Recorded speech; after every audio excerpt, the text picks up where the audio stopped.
জুবিন দাই এখন অনুষ্ঠানত ধেমালিতে বা তেখেতে কাক পুৰণা গাৰ্লফ্ৰেণ্ড বুলি ক'লে আপোনালোকে ভিডিঅ'টোত শুনকচোন। তেখেতে সেই কৈ থৈ গৈছিল যে মোৰ পুৰণা গাৰ্লফ্ৰেণ্ড বুলি, কিন্তু কাক ক'লে আপোনালোকে ভিডিঅ'টো শুনিলে গম পাব। তেখেতে বহুত হাঁহি ফূৰ্তি ধেমালি বহুত কৰিছিল, কিন্তু দেই মই এষাৰ কথা কৈ দিছোঁ, তেখেতে অসংখ্য ধেমালি কৰিছিল, কিন্তু এই ভিডিঅ'টোতো মোৰ মনে গৈ তেখেতে ধেমালি কৰিছে। গতিকে আপোনালোকে চাওকচোন বাৰু, ভিডিঅ'টোত চাওক। কাক গাৰ্লফ্ৰেণ্ড বুলি ক'লে যে তেখেতৰ জুবিন দা পুৰণা গাৰ্লফ্ৰেণ্ড। মোৰ পুৰণা গাৰ্লফ্ৰেণ্ড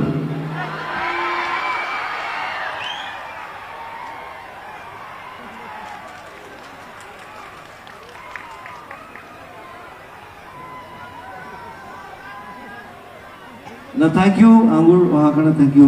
প্ৰায় আহিছে মোৰ গান ভাল পায় মোক ভাল পায় ভাল পাল হা জুবিন দা আই লাভ ইউ মানে উই লাভ ইউ বুজি পাইছে চাগে ৰাইজে বঙাইগাঁৱত গৈ আছিলোঁ বিহুৰ প্ৰগ্ৰাম এটা আছিল আৰু আহিয়ে দাদাই সুধিছে তও গান গাব ললিনে মই চব পলিটিক্স কৰিছোঁ যেতিয়া গান অকণমান শিকিবলগীয়া হৈছে তাৰপিছত গম পালোঁ যে দাদাৰ ইয়াতে ফাংচন আছে মোৰ এইখন দাদাৰ বিয়াৰ পিছত কিজানি 2003 মানত গৰ্ডন ফিল্ডত নলবাৰীত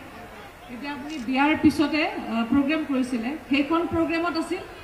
আৰু ইমান বছৰৰ পিছত এইখন মঞ্চত আকৌ এনেকৈ পাইছোঁ কিমান সৌভাগ্য